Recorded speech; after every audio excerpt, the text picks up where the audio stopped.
Welcome, everyone, to the L7C podcast NBA edition. It is that time of year. It is the 2025-2026 L7C NBA season preview. That means we have back the NBA aficionado with us, Mr. Evan Debo. How are you doing today, sir? I'm doing well, Martin. How are you?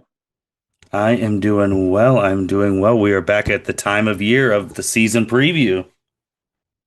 We are in preseason mode with basketball. We've got, obviously, football on in full bore most of the week. I mean, it's that perfect time in the sports calendar. Absolutely, absolutely. And before we do get to the teams we think are going to make the playoffs and things of that nature, there have been some things that have happened since we have been away. And one of them, Evan, is pretty a big story. It was the Kawhi Leonard. What the heck? Like, for people who don't know, can you explain what happened with him and Pablo Torre? Yeah. So first off, I'll say that I was maybe vaguely aware of Pablo Torre before this. Just obviously this just shot him to the moon in terms of like my radar of his journalism works and stuff and his podcast.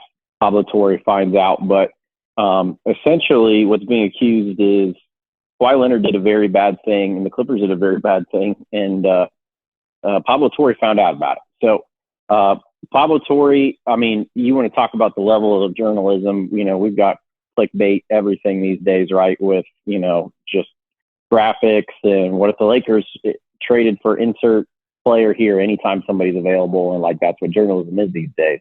Pablo Torre literally went and like dug through and uncovered like just stacks and stacks and stacks of information from foreclosure records running through the court for this company called Aspiration, which essentially was kind of like a climate friendly, eco friendly type company out of in the LA area per se.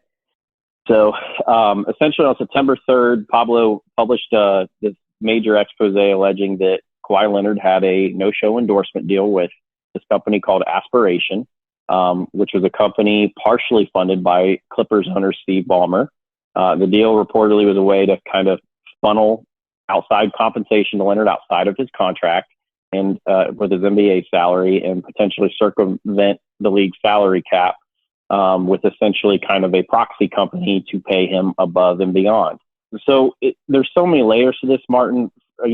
Like we go back and we think about like, it was so weird at the time at the end of the Spurs run and after Tim Duncan, retired, and okay, why is Kawhi Leonard forcing his way out of San Antonio? San Antonio is like the most put together organization, and like it just didn't make sense. And then we started hearing about Uncle Dennis, and Uncle Dennis, is pushing the envelope in so many different ways, trying to get people to do favors and this and that.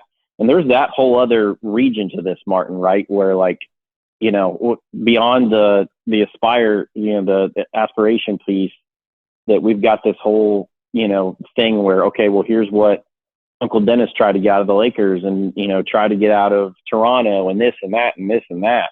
But I mean, this is a potentially huge piece that like, you can't skirt under the rug.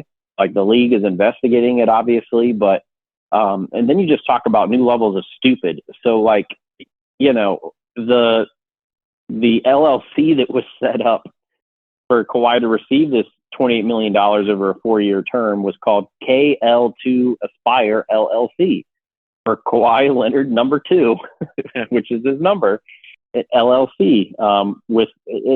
Again, like, so there's that piece, and I think I've done a good job explaining it yet, but for listeners unfamiliar, there is no marketing material to be found. There's no 30-second video that if you can say Kawhi Leonard is worth a 30-second video or not, like at least that's evidence. There's nothing timestamped. There's no appearance. There is nothing that Kawhi did any duties to earn $28 million over a 4-year span. I mean, this is potentially like Tim Donaghy level, like bad for the NBA, and everybody's acutely aware from an ownership standpoint, watching and looking at this. Martin, what were your first thoughts when you came across this? When I came across it, because I did know Pablo Torre when he was on Around the Horn, like when he used to do that back in the day before leaving, and he used to also work with Bomani Jones. So I think when it first came out, obviously, like, all right, is this real or not real? And then when you find out that there's real merit to the report and all of that, like you said, any other NBA is just it kind of fits like the Kawhi persona, especially these past couple years with the not playing and just like you said, forcing his way out of the Spurs. Not that many people, if any, force your way out of the most stable organization at that point in time. So This is an organization that went from David Robinson to Tim Duncan to Manu and Tony Parker and traded for Kawhi and gave him the conditions to succeed and make it. And not that Kawhi's not a phenomenal player. And then, now they're caretakers of the Wemby piece. I mean, this is, you want to talk about, it's small market, sure, but you want to talk about an example and a pillar of stability ownership wise with RC Buford and everybody else at the helm pop. Like, it's just wild. yeah. So now it kind of connects the dots, kind of makes sense with the way that happened and where we're at right now. And I mean, I believe it. I believe there's some merit to it. I know Steve Ballmer said that he didn't know anything was going on. They're fully cooperating with the NBA, which you're supposed to do. But I just don't know what Silver's gonna do, like punishment wise. Like, what do you need to find them guilty for Adam Silver? That's my main question.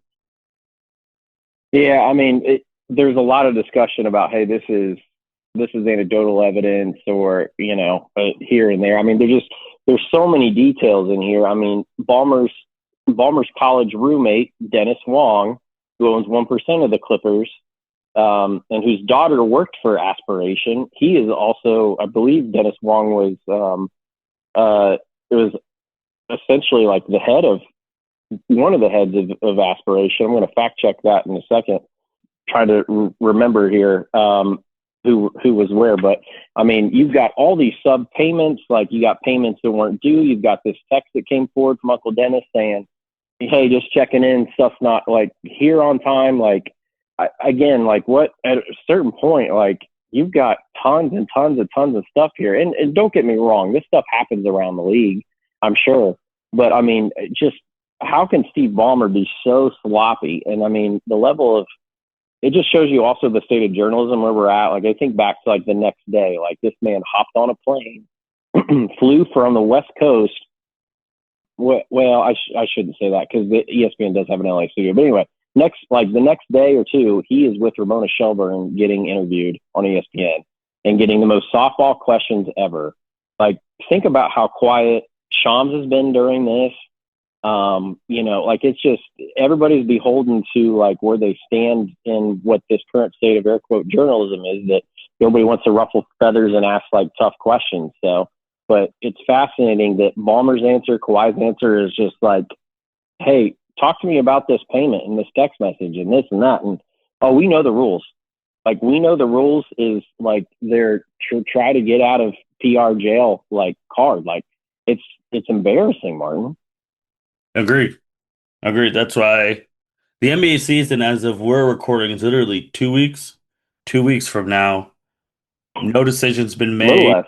Yeah, a little less. A week and some change, week and a half.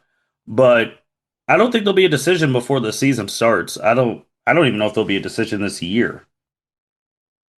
Yeah, I mean, it's crazy. So I want to correct myself. I did look back up again the Dennis Wong piece. Dennis Wong wasn't a part of Aspiration, but Dennis Wong's involvement, again, 1% minority owner of the Clippers, Ballmer's college roommate from back in the day. His involvement in this was, when they were bankrupt and like on the verge of bankruptcy, and the writing was on the wall as a company with Aspiration. Wong's name appeared in Pablo Torre's reporting because he invested roughly $1.99 million into Aspiration, which was a failing company, in December of 2022, just days before the company then cut a $1.75 million check to Kawhi Leonard for, again, services non-rendered. So, like, you've got, like, an extra layer of Clippers involvement, too. Like, I mean, it's just, it's amazing, man. Like, this is going to be a storyline all year. There's parts where, they're talking about, hey, obviously the Clippers are hosting the All-Star game, and Adam Silver's come out. And I mean, we haven't talked about the Adam Silver piece. I mean, Adam Silver, I've never seen have PR gas. Like, he's a lawyer, like he's always very practical and measured, but like, he goes on one interview and was like, yeah, I don't know. I've never heard of Aspiration, the company. And then people are like, timeout, Aspiration was a jersey sponsor, and that all has to be vetted by, like, the league office and approved by you. And the next day goes, oh, I hadn't heard about it in the context of this rumor. Like, no, like, very clearly you said this, like, intentionally. I've never heard of this company. Like, it's crazy. I mean, that's already, you want to talk about having some objectivity and faith in the process of whatever the NBA is going to find. And, they've tried to go out and get the big headhunter lawyers as a third party outside of the NBA to investigate this. But, I mean, that's a bad look, too, right off the bat, when your de facto CEO and commissioner is trying to put the toothpaste back in the tube for incredibly poor comments and being called on it for, I mean, just flat out lying about awareness. Like, it's just wild to me. It is. But it'll continue to be a story. It'll continue to be a story all year. I mean, and outside of that, Clippers have a lot of depth. They've all the offseason moves they brought in and been able to done. But again, it's all interlaced. Like, would they have some of this, money available? Would they be in the position they're in to sign some of these folks? Go pick up a Brook Lopez. Go pick up a Chris Paul. Go, get for pennies on the dollar and a buyout Bradley Beal. Like, there's so many different layers to how it all, that decision to sign there way back when falls into play. So, but Martin, that's a lot of ground to cover here. I know we got a lot to cover on this pod, but I mean, obviously this was seismic for, any pod we've done. This is by far got to be the biggest, like, smoking gun, black eye on the NBA since you and I have been doing this. Yeah, and then just a tag team on that too. We go from one investigation beginning with the Pablo Torre stuff to another one ending with Malik Beasley. Malik was the poster child for getting caught with the gambling. Was that correct? So he was kind of not at the center. This isn't Jonte Porter type cut and dry, but on the heels of Jonte Porter happening, in the last 12, 14 months ish, before Malik Beasley, obviously people have a heightened sense to this. Hey, players potentially, juicing their stats, doing the Pete Rose thing with digital gambling, but this one wasn't so cut and dry. Like, it wasn't. So, it was announced that he was in this FBI investigation, into, his involvement in, I don't know, you call it not point shaving or, adjusting his own stats or intentionally missing shots or intentionally making shots while certain bets were placed by maybe people closer around him. But ultimately, time is the ultimate, timekeeper in terms of the scales of justice, right? So we go from that to he's in perpetuity like just limbo as a free agent with the Pistons, and had a great year. I mean, just a snipe shooter off the bench, like 40% from three. I mean, he was going to get a bag. He was going to get 40 million, something over maybe 2 years. And things are all ready to go until, hey, press pause, you're in this investigation. Well, the FBI clears him. The NBA has not cleared him yet. He is still unsigned as a viable, 3-and-D or potential six-man. I mean, he was in some six-man stuff last year as well, too. He's not on a team currently. And, I mean, he's lost millions and millions of dollars if he does end up being clean. And the FBI is not charging him in this. So the NBA is looking at it. The FBI is not charging him in this. So not inherently the poster child, but I mean that is a guy in limbo that there's not a lot of teams with cap space to sign a guy like that. You'd think you'd want to be on a winning team. So now you're looking at vet minimums outside of can he try to like sue civilly to get some money back for what he's lost in wages. I mean it's wild. Yeah. No, the sports, and I'm a proponent of sports gambling responsibly, but the way that this thing has now like busted open so many different things from different avenues, like you just said, of previous people who have been caught in the past, and now Malik, like you said, it wasn't so cut and dry, but they did their stuff, and like you said, he's not without a team, and this is a very good player. I don't know someone is going to take the flyer on him. It's just who is Evan? I hope it's Cleveland. I'm a little worried about our depth, especially to start the year at guard. But yeah, I mean, I don't feel like that's realistic. Obviously, I mean, at some point, I think money talks, and he's still a viable player for sure. So who knows? I haven't looked at the latest, who's under the cap and who's under first apron and those kinds of things. But yeah, I mean, I think a situation will present itself where he'll get signed here in the next couple of weeks. Obviously, I'd love for him to figure it out with us, but we're in cap oblivion. So I believe we have one roster spot still, even though we signed Thomas Bryant late. So We'll have to wait and see. We'll have to wait and see, man. Martin, one more piece before we just get straight into the East West previews and how we see standings shaking out and everything else. Let's talk about the now into his early 40s came from Akron and LeBron James. So something new this offseason. I mean, for years, LeBron has always been in a spot to demand and secure, one-on-one, get a year, under contract, and then get a player option, or Right. 2 years under contract with a third being the player option. That that didn't happen this year, and he was noticeably we have this weird clutch statement that came out at the time. I'll dig that up here in a second to read it for the listeners as we reflect, but there's just this tension, and it's not inherently like LeBron can go anywhere. He opted in as opposed to essentially getting another contract, but he opted in to get his 50 plus million owed, and then now we're starting the year with, I've not seen it talked about lately, but I did text you earlier in this week, and I was like, something's just amiss here. On top of, we know there's this angst over LeBron losing some control and where he wants to play out his days, and where the Lakers are viably going to be. Paying so much to Luka and him, and not having a lot around them and stuff. But he's got this lingering back issue that's gonna put him out for 3 to 4 weeks, and that's not just to not play for 3 or 4 weeks. It's just we're not going to do the full evaluation of him until 3 or 4 weeks from now. So it could be even further beyond that. I mean, the whole thing's weird, but this definitely seems like just this is not how Clutch and Rich Paul are accustomed to contract negotiations in the summer, and this feels very different. Yeah, I agree. And I would say with like the LeBron injury, I mean, I'm not going to be one of those people, but I just, like you said, the timing is kind of weird because it's coming off of the Decision Part 2, that commercial where everyone was like, oh my gosh, what's he doing? What's he about to decide? And even you said to text, like, hey, if it's something crazy, we might have to do an emergency podcast.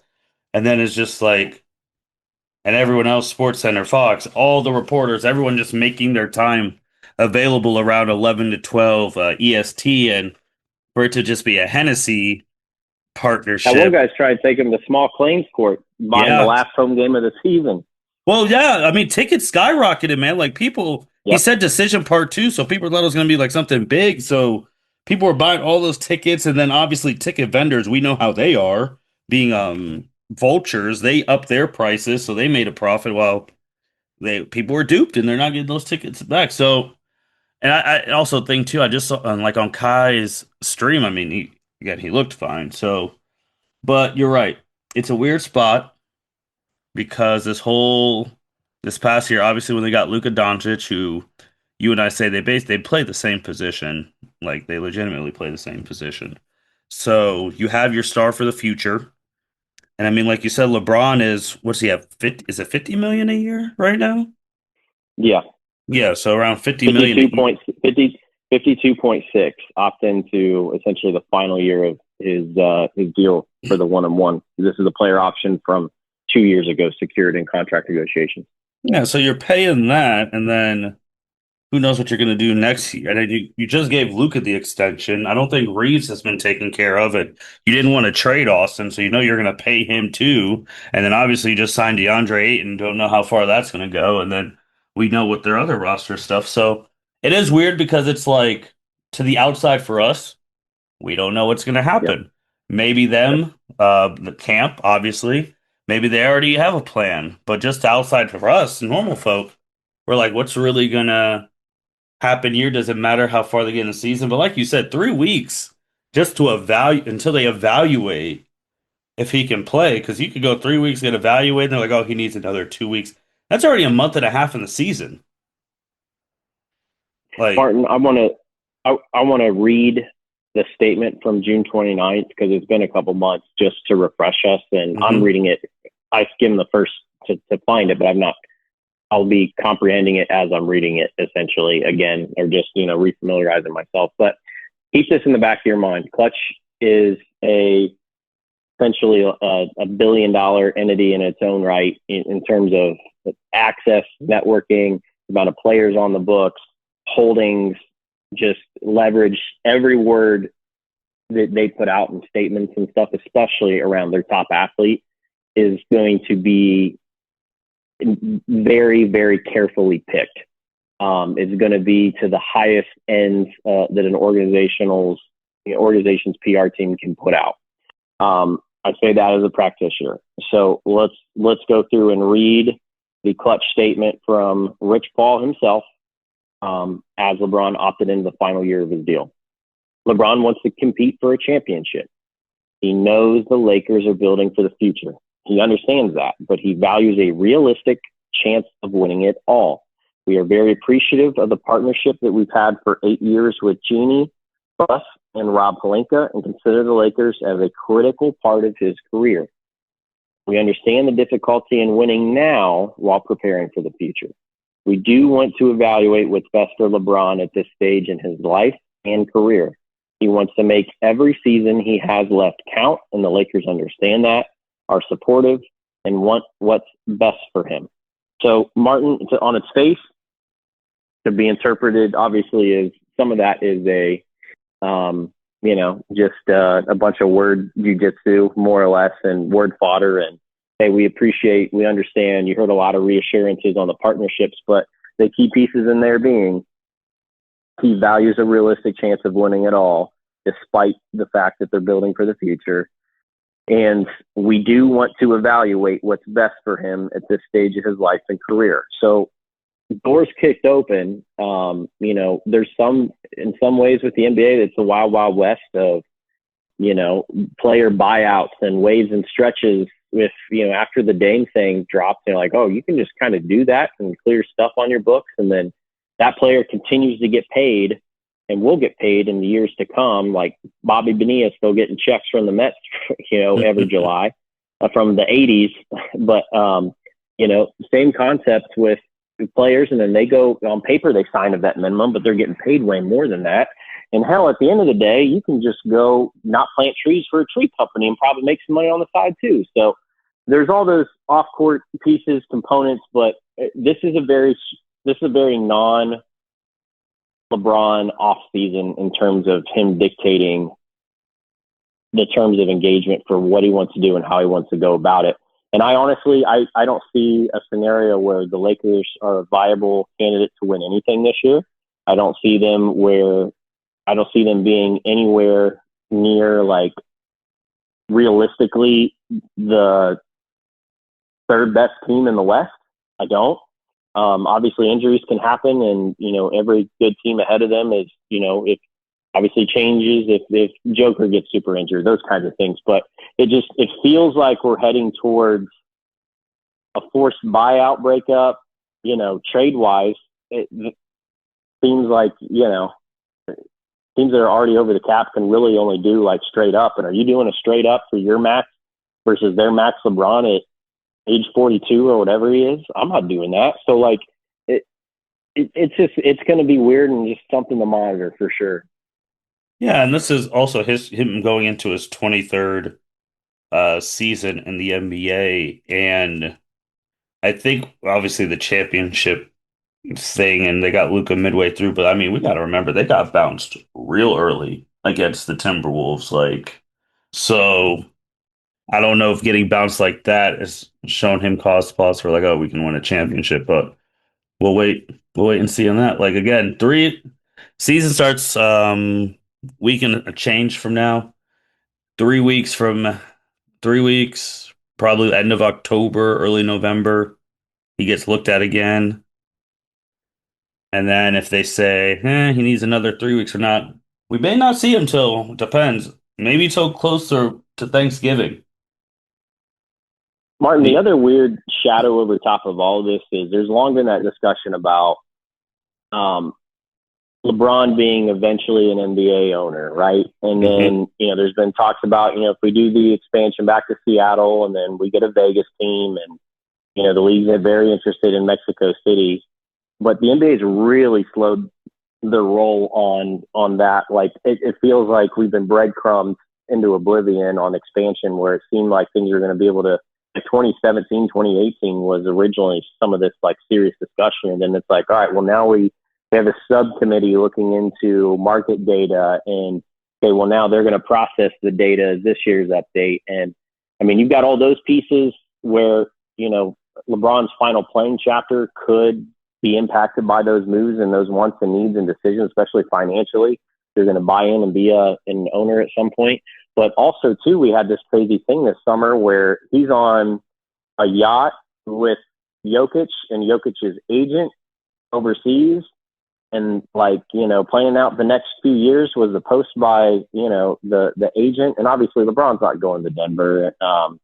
Nor does Denver have room to that unless maybe there is some kind of like buyout and he decides he wants to sign their thing, which doesn't seem right either. But a lot of the discussions have been around, are we going to have kind of like a live version of, basketball where it's kind of, hey, we're going to travel from the teams are going to be a part of a new league that maybe LeBron owns and Rich Paul owns, and we get some Saudi investors or somebody else to back it, and we just kind of Harlem Globetrotter it a little bit and move things around. So like almost like a la Formula One as well too. So there's that wrinkle to all this too. But I mean, LeBron will continue to be the most polarizing athlete with so many tools in his toolbox, so many assets at his hands to just throw at different things he wants to do.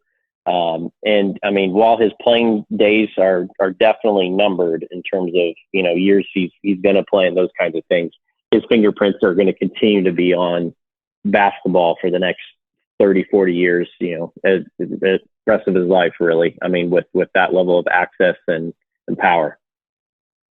Agreed. Agreed. Oh, Martin, let's dive in. It's been a busy off season. We are 30 minutes into this pod, and again, really an unheralded off season. I think to justify as much as we've gone back and forth on. But let's tee it up with some Eastern Conference predictions. hmm So just in terms of format here, let's maybe identify what we consider to be our 6 playoff locks in your own order. We'll spend a little bit of time talking about the Cavs off season, and then we'll go in, identify 4 playing teams, and then pick your worst of the worst team in each conference that people are just going to bank wins against to stack the wins column and is likely lottery bound next year. So, Martin, why don't you key us off with your top 6 in the East? Top six in the East for me. The top two are in order, and bottom could be interchangeable. And again, this is the preview, barring any injuries throughout the year, if everyone makes it through healthy or when they get their horses back. Number one team in the Eastern Conference will be the not Cleveland Cavaliers. Number two will Oh, be, yeah, I think the Cavs are still gonna be up there. I got number two. I have the New York Knicks. Number 3, I have the Orlando Magic. Number 4, I have the Detroit Pistons. 5, the Bucks, and 6, Atlanta. Um, we are we are pretty close. I'm going to save the listeners time. 1 through 5, we're exactly the same. I've got Cavs, Knicks, uh, Magic making an ascension, Detroit, Milwaukee. My number 6, I think, is going to surprise you a little bit. 6, I've got Philly. I've got Really? Philly. I've got Philly. Yep, I've got Philly rebounding. I think too, like you got to look at the rest of the East and like, again, obviously with the injuries to Jason Tatum and Tyrese Halliburton's, where the Pacers and where the Celtics are going to be at, and then look at like, all right, so like where's Charlotte going to be? Where's Brooklyn going to be? Like, I think there's tons of opportunities there, and like I really am high on BJ Edgecombe. Their pick that they got so bad last year to have a lottery pick to go that high, but I mean I really think there's an opportunity in a pathway where they can rebound this year with some of these down teams in the East to be back. And I'm not going to say, hey, they're going to be so far ahead, but I'm going to say at 6, hey, maybe they end up a half game up above my 7 for the play-in, and they sneak into that, hey, we're out of the play-in piece as a 6 seed. Yeah, fair enough. I get it. Me personally, with Philly, man, just the way last year went too. And Joel Embiid, these reports, he's not even practice. Like, we don't even know if he's going to play like early in the year. Like, Yeah.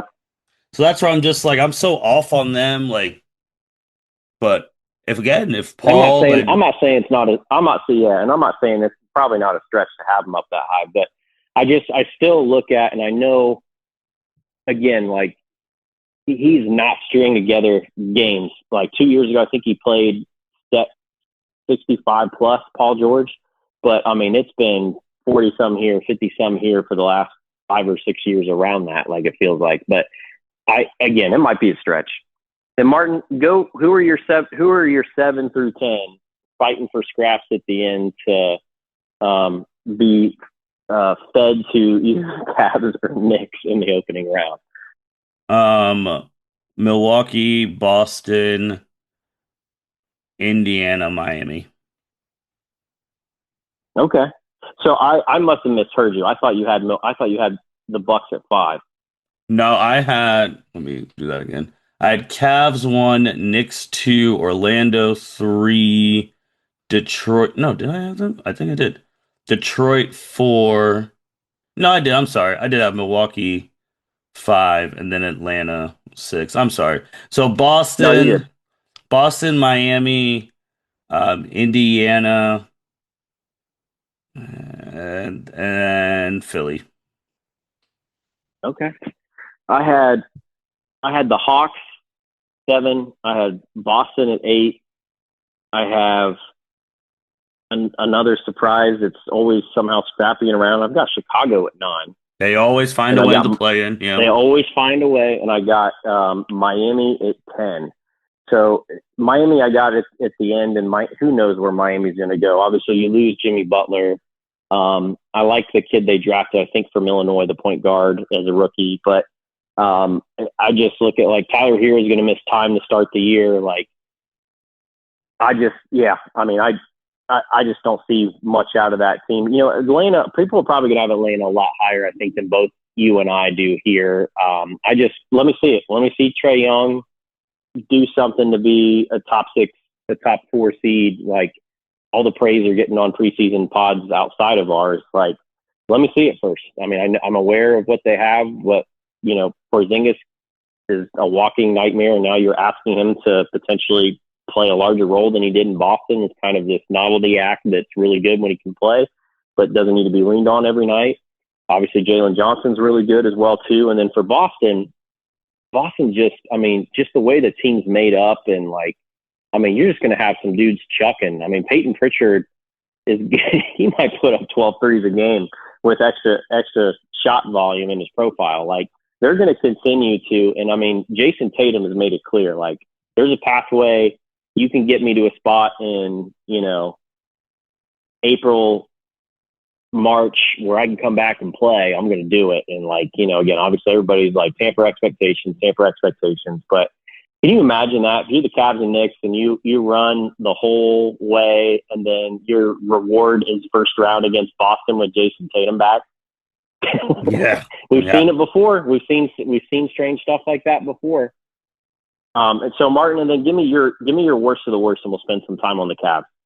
Worst of the worst for the East Washington and Charlotte. I'm a little higher on Washington and Charlotte, not by much, but I got my poo-poo platter award for Brooklyn. Okay, I can see that. So let's unpack Cleveland's offseason a little bit, Martin. So they've got a 7 p.m. preseason game, and we're taping on Sunday the 12th today. I'll be tuned in watching again. Obviously, again, fell apart, injuries. You're going to have Darius Garland missed time on that toe injury, that turf toe surgery to start the year. And I mean, like, it's interesting, like just the dynamic. Have you felt this too, where like everybody's like, it's a toe, you're like, don't be a baby about it. And he played through immeasurable pain. And then on the other end of the state, you've got Joe Burrow out in the second or third week of the NFL season, and everybody's just talking about how substantial of an injury that is. Like, have you felt that too? Yeah, that is strange. It's like not getting. It's again like same scenario, but you're not getting. And I mean, just think about the amount of miles that you have to cover in a basketball game on defense, on offense, pushing the pace, especially when you're controlling the yo-yo string as a point guard. Like, there's just so much to it there. So you've got that. He's out. You've got another season starting with Max Strus injured to start the year. Jones fracture, broken bone in his foot. Yep. He's trying to work his way back too, but that's likely an after Christmas return. So now you've got, 2 of your top 8 rotation members who are ball handlers unable to do that. So you've already got some deficiencies in terms of playmaking, filling up the offense, those kinds of things. So, I mean, Cavs are really going to have to lean on guards. So with that being said, they let Ty Jerome walk in the offseason. Obviously, we are so far above the second apron. I think we're the only team above the second apron still. So you're hampered and paying all those taxes, and for every dollar you're over, you're paying over and over and over again. But they let him go to Memphis at $10 million a year. That felt like you could have it, and then they finally move on from Isaac Okoro and do a weird Chicago death taxes. Chicago doing straight up trades, just without picks back and forth. They did with Josh Giddey as well too. Just Okoro for Lonzo Ball straight up. I mean, people love what they've seen out of Lonzo so far, but Lonzo is not, he's not what he was when he came in the league. He adds a lot defensively. I think it can help. He brings us back that Kevin Love full court heave dynamic. If somebody got a mismatch that he's looking for to chuck it down the court, he could still shoot threes, but you got to keep him healthy. They said he's not going to be doing back-to-backs already to start the year. So those are the 3 notable pieces. So Cavs are going to be leaning a lot of playing time on Craig Porter Jr. with some auxiliary, ball handling stuff. There'll be a lot of games. I'm guessing he's probably going to have to start. And then you also have, Jalen Tyson, whose brother, by the way, could be a top 6 wide receiver pick in the NFL draft in April out of Arizona State. I mean, just killing it. But he's lost some weight, and what can you get out of him from, he's kind of Jaylen Brown, 6'5" size, as a larger combo guard, but definitely not as quick, doesn't have the ball handling skills that he has by any means. I'm not trying to make a comparison, but see what you got out of him. And then Martin, I've been super impressed with our second round draft pick. He's been super killer for us in recent games. I mean, just, obviously played at Kentucky, I think a 3 or 4 year starter there. But I've really liked when Tyrese Proctor's coming into the game, and just, I mean, he's had some runs. He's a 6'6", lengthy defensive guard as well too. he didn't play the last two games of the summer league, but he had I think a 33 or 35 point game. Hmm. Like this is okay. Like this makes me feel a little bit of like this is an investment and to try to tap into what the Pacers have been doing with the hey, let's get these long, rangy guards. They're going to dog you up and down the court. And then, offensively as well, too, they're going to slash and slash and slash and slash. So, at a certain point, he's going to have to crack the rotation if he keeps this up. I mean, they're going to have to figure this out. So independent of all that, you still got the core pieces. You've got Allen, you got Mobley, you've got Donnie Ball game, and it's just again trying to keep people healthy. I think you'll see the Cavs cut back maybe on a few wins this year. Just recognizing and prioritizing health and rest for folks, knowing that postseason is brutal and you got to be at your best by the time you get there. So Martin, have you caught any preseason games yet? Have you box scored peaked? I mean, I don't expect you to be where I'm at, where I'm probably going to watch all four quarters tonight or most of them. So, I box score. I do box score peep, and I highlight peep some of the preseason. If there's other, um, if I do want to watch, I mean, because I could watch because I have League Pass, so I mean, when I can watch them, I do watch them. But if I have to watch other stuff for like just the football podcast, because those are going weekly, then I got to watch that stuff and rewatch those stuff. But I've enjoyed what I've seen from like the preseason. I mean, one of my things I've always wanted to, I know people might think it's weird. I've always wanted to go to just a preseason game in like Vegas. I thought that'd always be cool. I went to one. I went to one where they came to Value City in I think LeBron's second year back in Cleveland. It was awesome. Value City, for listeners that might be outside of Columbus area, it's where the Buckeyes men's basketball team plays, just right there off of Blaine Ooh, Avenue in downtown Columbus. to hold you on that one, a preseason game is how, I don't know if it was the second or third year. That is actually how I met LeBron James, because I don't know if you knew this, but I don't think I did. The Cavs had preseason games at Capital University, our alma mater. I did not know that. They had one, and my father, who works there, he took that was the very first NBA preseason game I ever went to, because it was right here at Capitol. I remember LeBron got a fat, and he played a good amount. It was early in his career. He got a fast break dunk, and he did his signature tomahawk windmill, all that crap. So yeah, Capitol used to do that. I don't know what. Maybe it was a money thing or whatever, but that was the very first time I Oh, saw LeBron sure. James play in That's person. It was at awesome. Capital University. But that's very in tune with how like summer league was viewed way back when as well too. Like you're looking at everybody in like the baggy, like Yep. warm up stuff that looks like it's right off of a Kmart rack. Like like there was almost like no fans in attendance for some of these things, and obviously now it's this big summer production, and like the Yep. games are in the background of all the negotiations and contract stuff and USA basketball in Vegas now. But now, closest I do, I mean, so obviously Cap is used too for when we're hosting Final Four stages. Teams will warm up there or get Yep. practices in, and then they'll go down to Nationwide to play. So I remember being, I think, junior year, maybe sophomore year, maybe, where Michigan State had come and Draymond Green was in the gym, and like I kind of like peek through and kind of see Tom Izzo on the floor, coach him up, and those kinds of things briefly. So that was neat, but I had no idea Hmm. that they came to Little Cap to play a game. Like that's unheard of and lost ticket revenue. You'd think the Cavs would want to milk for a preseason game.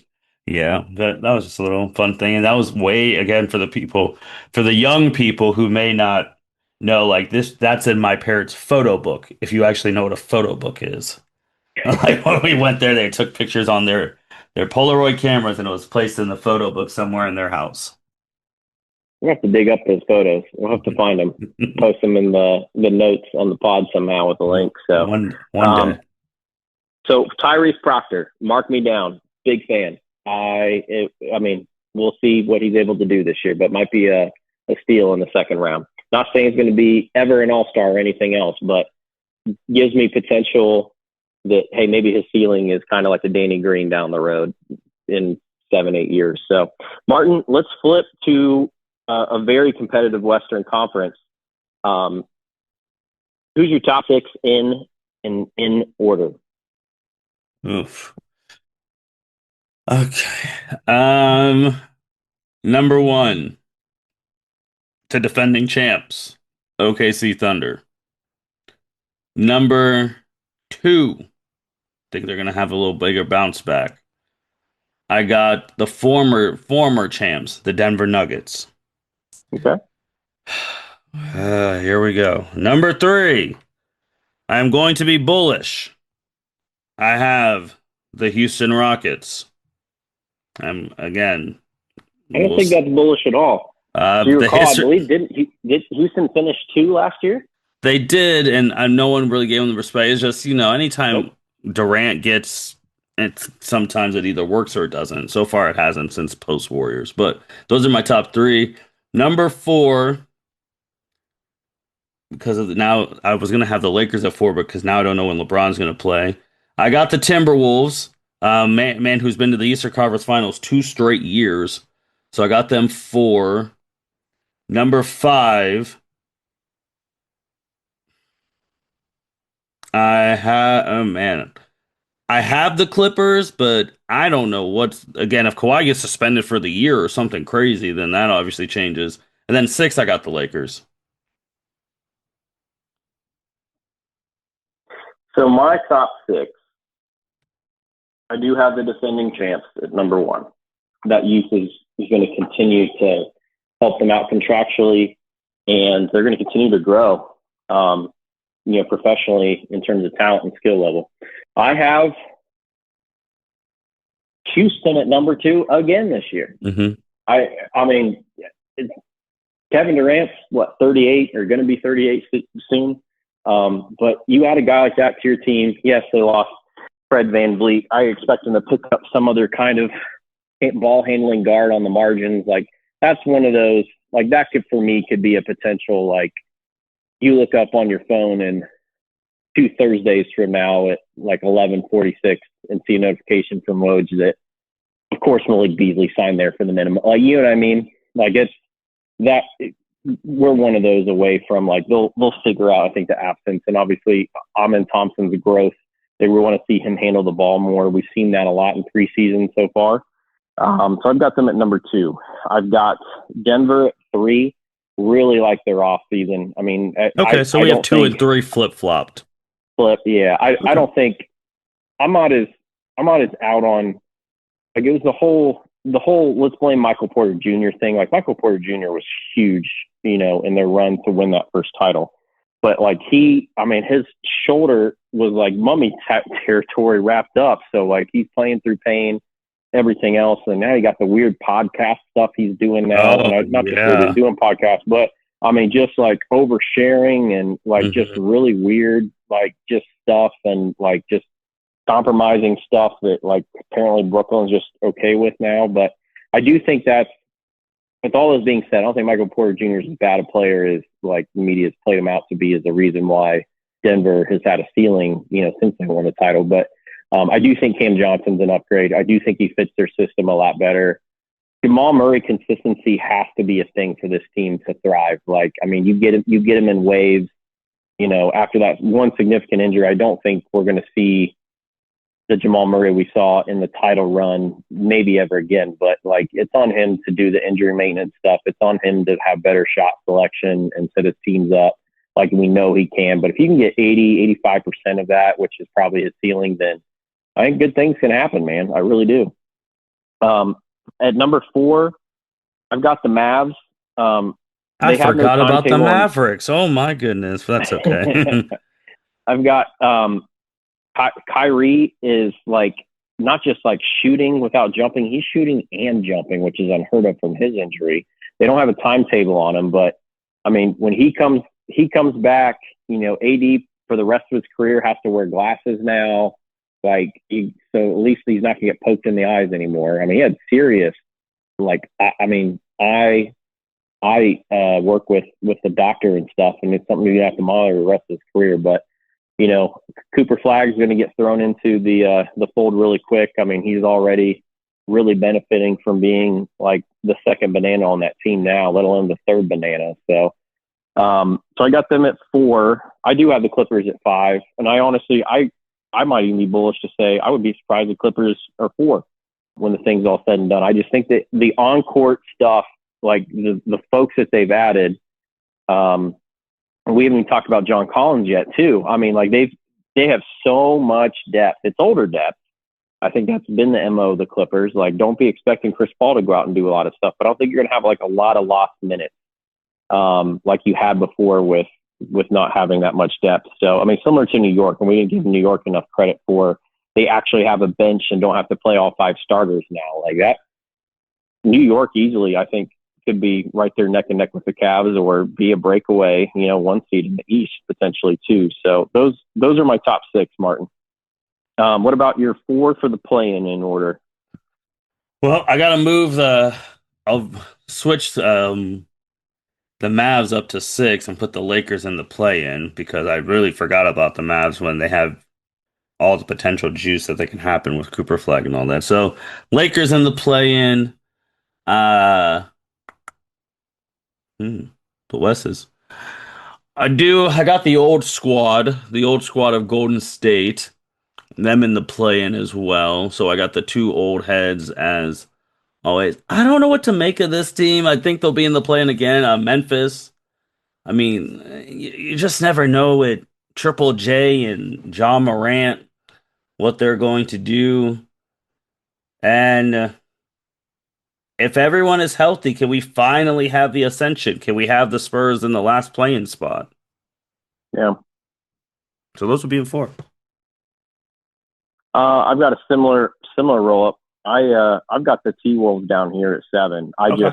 I really don't know what depth they have, Martin. And again, it's not like they're even. I will say that I don't know what depth they had last year, and then you go through and you subtract, like they lost Nickeil Alexander-Walker to Atlanta, like that was needed bench scoring, and like you don't have that anymore. So I've got them at 7. I'm not as high on where they might finish this year. I've got the Spurs up at 8. I mean, again, some of these 6 or 10 things are interchangeable, right? But I've got the Spurs up at 8. I mean, they're eventually going to hit a wall with where they can go as a team with not having. I mean, they just really have 0 shooters. They've got so many raw assets. What's going to come of it, kind of thing. But I've got Golden State at 9, and I have the Los Angeles Lakers at 10 in the very last spot. Get them a ticket to the dance. And then my worst of the worst is Rip City with Portland, although probably could find, who knows where New Orleans might be by the end of this too. Yang Hansen, big 7-footer from China that they drafted in Portland. He's not fleet of foot, but he's an interesting prospect, man. I've liked what I've seen. I like him better than Zach Edey. Okay. Yeah, Who's your worst of the worst? Oof. Portland's a good one. I think they'll be the worst team, but I just think because every time they've had the potential in the world and they've squandered it and you don't know and all that, man, I got New Orleans, unfortunately. Pelicans. Yeah. There was a time where when everyone was there, they could have been a Western Conference Finals team, but they squandered Good thing that. they have their draft. Good thing they have their first round pick for next year. Oh wait, and good thing it's protected. Oh wait, they cashed in 2 years worth of first round picks when they're bad on this Derek Queen fella. Yeah, who's now got all the pressure. Yeah, it's terrible, man. It's terrible. Martin, let's talk awards. Mm-hmm.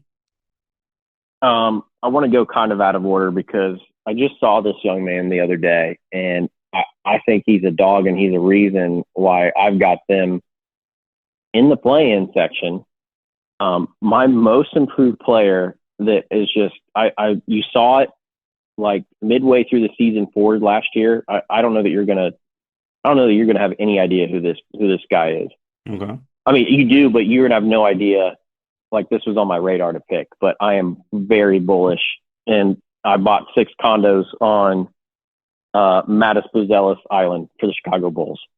That guy can ball. Oh, okay. I mean, I know. Okay. But you probably wouldn't have thought I'd pick him, and maybe that's recency bias because again, I saw the Cavs play him twice in the last week. But in preseason. But I mean, he was doing this last year. I mean, as well too towards the end. I mean, I would not be surprised if he's a 18 to 20 point scorer this year, making that ascension with 4 or 5 assists and 4 or 5 boards. Like that's really solid MIP stuff right there. How about your pick? Uh, if they're going to ascend, he's going to have to take a leap too outside it. I got him, man. Thompson to Okay, start the year. I see I an can see that. ascension. See an Not a bad ascension pick. happen. An ascension. Six six man. Who you got? Oh Jesus. Oh, I need to make sure the person I'm about to say is still would be considered a six man because that's the worst. I bet I know where you're going, and I'm going to say I believe the answer is yes. I feel like I know where you're going. I'm going to say I believe the answer is yes. Like that's the word.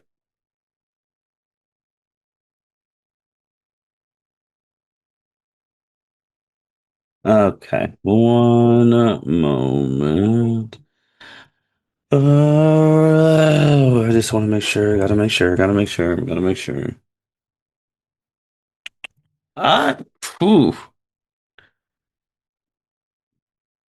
What? Who? Let's see. I for big. I mean Norman Powell, the Heat. If you want to make a lot of money, but I He's going to got. start, isn't he?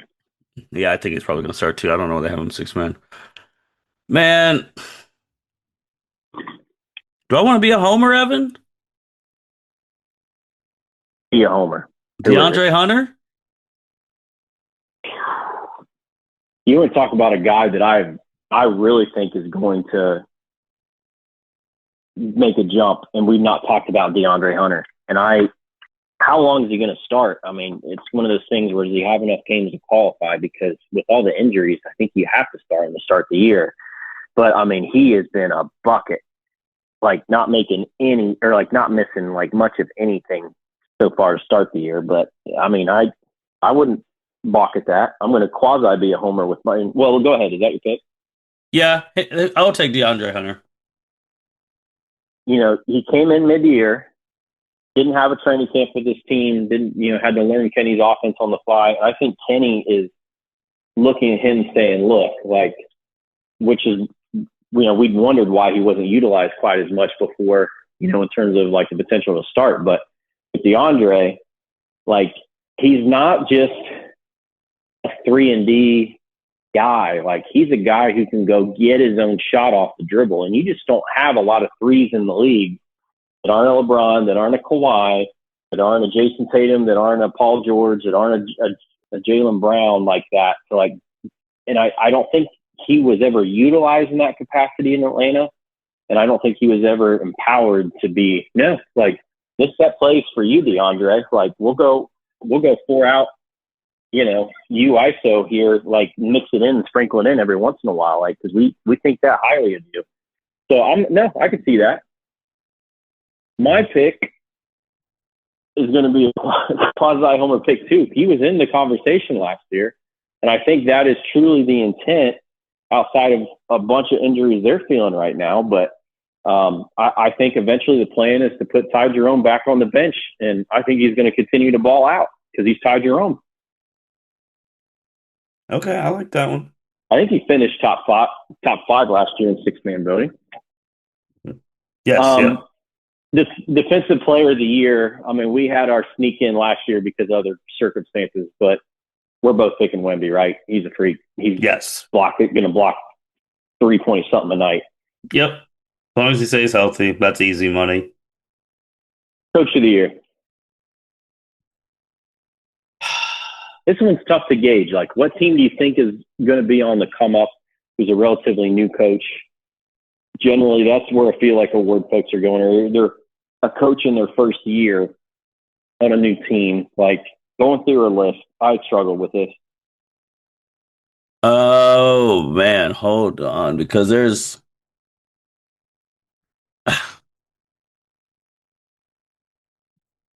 hmm. I mean, it's either so if we think the Magic are going to be as high, Mosley would be up there. But Could be.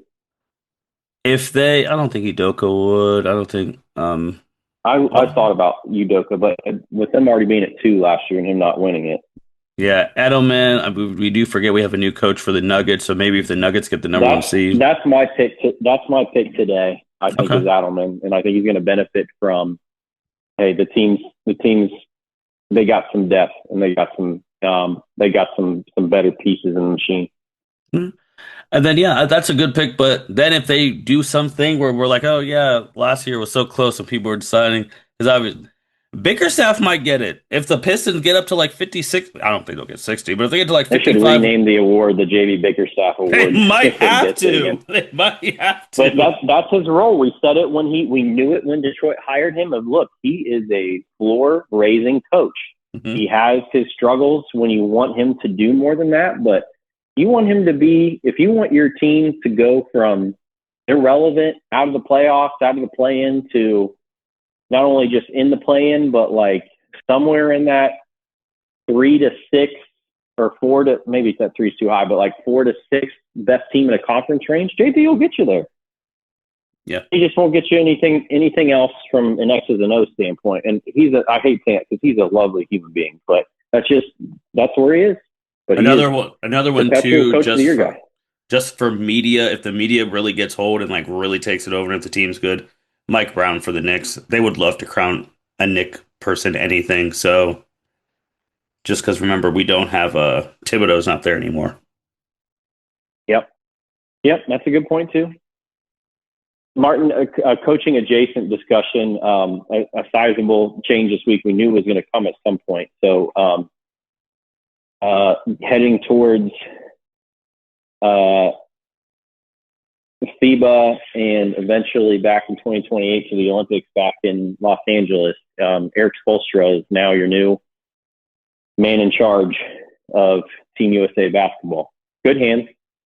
I feel confident he'll be a good steward of whatever talent signs up to play for us. So Yeah, I just don't have another any coaching note.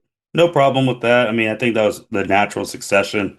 I think the question will be when he's done, who will be the Oh next yeah, coach? where are you That's going the there? real Yeah, that's when we really start asking questions. yeah. I could see if he keeps this up. If the Cavs were to add a championship, you can say championship caliber coach. Like, I mean, Kenny's got experience with Team France. He's seen the international side of ball. Brilliant offensive mind. Like, he could be a handful of folks they consider. So, Yeah. Martin, most valuable player in basketball for the 25-26 season is? I I would love to pick Shea. I would love for him to repeat. I just don't know if repeating's a thing anymore post Joker. Like I just don't feel like they're gonna do that anymore because I really would want to pick them, especially if they win like 62 to 65 games. But Yeah. I think I think that and third I need to remember who my team's third. I don't want to go Joker. I don't want to go SGA. I feel like those would be pretty top ones.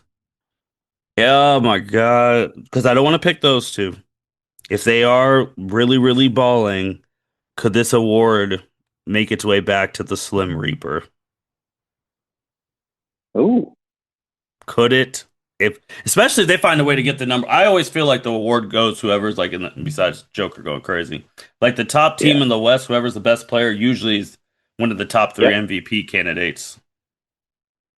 My, I think my pick is going to be Joker because, like, just as a passionate fan for the history of basketball, it drives me nuts, and I'm so antsy. Like when it comes to like looking back at somebody's career and like, how did LeBron only ever win 4 MVPs? Like, then he'll never win another one again. But like, it's like we just have these weird rules in terms of engagement with like, well, that's not the flashy pick anymore. So if it's close, we're going to go with the new guy. or you know what I mean. So like, but Kevin could easily have a good run in this and be. I mean, uh, there's no guarantees that they couldn't be the number one overall seed either, too. So, and I mean, then you're talking, then you get all those cool discussions about like longest gaps in MVP years or between MVPs, and like if somebody at age 38 is able to put together a season like that, just that'd be awesome, man. But I am going to put Joker, just me putting goodwill in the pot, that because I mean he was neck and neck again last year, and then again. Shea obviously got kind of the newness bump, and they won 66 games, and I mean they're the best team. You got to give the best player best team if it's close, I guess. But Yeah, and that's where I go for that. I would say too, like what you just said with the MVP, with like the unwritten rules. I mean, what you said is 100% factual. That just, but unfortunately, my brain is with the basketball is wired with the unwritten rules. That's why I couldn't pick Joker or SGA because I'm just like, nah, ain't no way. No way. I do know they would want Anthony Edwards to win because, they've been talking about him being the next face ever since he had that dunk on Durant in the playoffs. So, but Oh you're yeah, right. It's just I am unfortunately hardwired with those unwritten NBA MVP rules because if Joker wins, he would have that'd be four. So he would have yep, as much as LeBron James, and I don't think they're letting that happen. Just unwritten yeah. rules. Again, probably more wishful thinking on my part. So, I mean, but it's again a great time on the calendar, Martin, to have hoops back in our lives. And like I unlike NFL preseason, like you turn into a preseason game, you're gonna see Donovan Mitchell play. Like you're yeah. not gonna see, hey, it's tonight our second string quarterback versus their third string quarterback. But again, end of the bench development is cool to see. Like I like seeing some of the rookies out there. I think it's gonna be a really good rookie class compared to what we've had in the last few years. Really excited to see some of these folks. Who's the Utah kid? Ace Bailey. Oh my gosh. that guy's got a bag of tricks on the Yeah. offensive side of the ball to see. So, and I'm surprised. Like I looked out like in one of the highlights, and I like was reminded like Kevin Love's setting screens for this kid, and I was like, I thought for sure that'd be a buyout with how many folks they've got and folks they've taken back that they don't even want to have and aren't part of their plans. Like apparently Kevin's gonna go play for Right. Utah. Right. So. Evan, anything else, man? Not that I can think of. I think we covered a lot. Again, just I'm so fascinated with this aspiration stuff, if you couldn't tell by my opening comments. Like, Oh, I I get just it. feel like we're on the cusp of a really important decision that the NBA has to make in terms of off-court deals, what minimally should be required to, you know, again, like you shouldn't be, the players union would push back and be like, you don't have your hands in my pot outside of my work here whatsoever. But like, where are those intersection lines for this piece? Like you said, like what's the triggers and the decision points? And then like moving forward, what do you do? So like stuff like this doesn't happen where, I mean, you're not even hiding it when your LLC to get the money is Kawhi Leonard to Aspire LLC. Like, so again, just it's going to be fascinating. It continues to be male soap No problem. dramas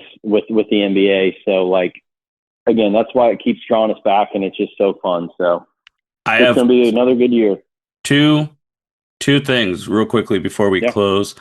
For people, again, the NBA season starts October 21st and is the Rockets at Thunder. That's right. Kevin Durant has to stand there and watch his first team get the thing he couldn't get for them, an NBA championship, and have their banner raised. Then obviously 10:30 great is note. Warriors, Lakers. Do want to make sure for people because this is going to be the first season and we've had this. The opening night is on NBC and Peacock. So if you just have Channel 4 local or you have Peacock, that's how you're going to watch opening night. Just putting that out there because we're going to have Peacock, NBC, Amazon Prime. I know most of our listeners probably already have used Prime for NFL, but it's going to be pricey just like it is to watch NFL games because you got to have Peacock, Prime, ESPN, all that jazz. So I want to put that out there. Second I'm thing, going this to is need to get a second mortgage on my house to pay for all those. second thing, just real quickly, we're going to talk about this in December, but I do want to finally shout out because I don't think we've had The Cavs having a Christmas game against the Knicks, that's going to be dope. At 12 o'clock. Wish it was the 2:30 time just or 5 o'clock just for an old school Oh yeah. person like me, because to me the 2:30, 5 o'clock is the main event of Christmas basketball, but it is what it is. Knicks always get 12. Third thing, because I haven't had a podcast in with you in a while, just want to also say, Evan, thank you for all that you've done with the podcast, because the podcast is in the 5 year celebration, and you were one of the 5 years. first. You are one of the first podcasts of those 5 years, because remember we started the NBA stuff during the NBA COVID and the bubble. We if you want to go back, bro, we were doing previews on the Heat Lakers 2020 COVID championship. It's hard to believe where time flies, man. Like it's been an honor to fly alongside you for 5 years and just again discuss this and the intersections of where basketball takes us with life and comparables and everything else. And it's been awesome to see the network continue to grow in the 5 years since. Yeah, so I just wanted to make sure you got your flowers, because you haven't had a chance to get them since we haven't had a pod since the 5 year official day happened in August. So, with that being said, thank you everyone for listening to the L7C podcast. So excited. Again, NBA opening night, October 21st, with the Rockets and Thunder at 7:30 EST. We'll definitely be watching. With that being said, you guys take care. Thank you for listening to this episode of the L7C podcast. Be sure to like, rate, review, and subscribe to the channel. Follow us on all social media platforms, and we'll be talking to you guys soon. Take care.